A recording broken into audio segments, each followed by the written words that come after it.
سلام. در اینجا به بررسی آموزش اولیه نصب یک دزدگیر اماکن میپردازیم. یک دزدگیر اماکن، دزدگیر گلد 9000 که دزدگیر سیم کارتیه.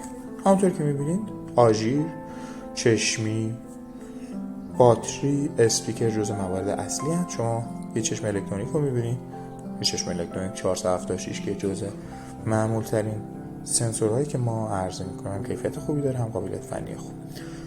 این چشمیات 4 تا ورودی اصلی دارن، البته یه 2 تا ورودی تمپر هم داره که معمولا استفاده نمیشه. تمپر برای کلید ضد خرابکاری، یعنی یه زوج کابل 2 زوج دیگه هم میبریم و با استفاده از اون در صورتی که چشمی رو کسی دستکاری کنه، چشمی چه روشن باشه چه خاموش باشه آژیر میزنه.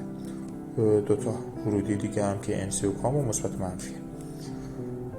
شما یه سیم 2 زوج میگیریم با 4 تا رنگ. دقت کنید تمام دزدگیر از پایینشون جا برای کابل دارن، دیگه نیاز نیست واقعا سوراخ کنیم بغل بدنه رو. خیلی پیش اومده ما دیدیم که بدنه ها رو بغلش رو سوراخ کردن و سیما رو از بغل آوردن. خب عزیز من، از زیر شما به راحتی میتونید این کابلا رو بیارید. همونطور که میبینید یه ورودی مثبت و منفی IUX هست که تامین کننده تغذیه همین سنسورهاست، چه سنسور شوک باشه، چه سنسور بیم، اعلان حریق، موشن دتکتور یا هر چیز دیگه. شما IUX که تغذیهش میکنید. یه زوج دیگه هم هستش که نورمالی کلوزه. شما هر چشمی که داری یه نورمالی کلوز میخواد. شما اگه چشمی سری نکنی از همون یه نورمالی کلوز کارتون رو راه میندازه. یعنی هر چشمی یک زون خیلی خوبه، یک زون یک کاب، به این صورت خطای سیستم تو خیلی میاری پایین تر.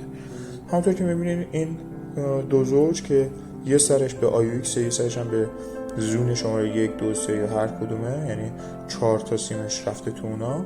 4 تا سیم میاد داخل، یه مثبت منفی روی چشمیه، یه دونه NC و یه کام هم هست که روی خود چشمیه، یعنی NC و کام میره توی زوم. حالا رنگش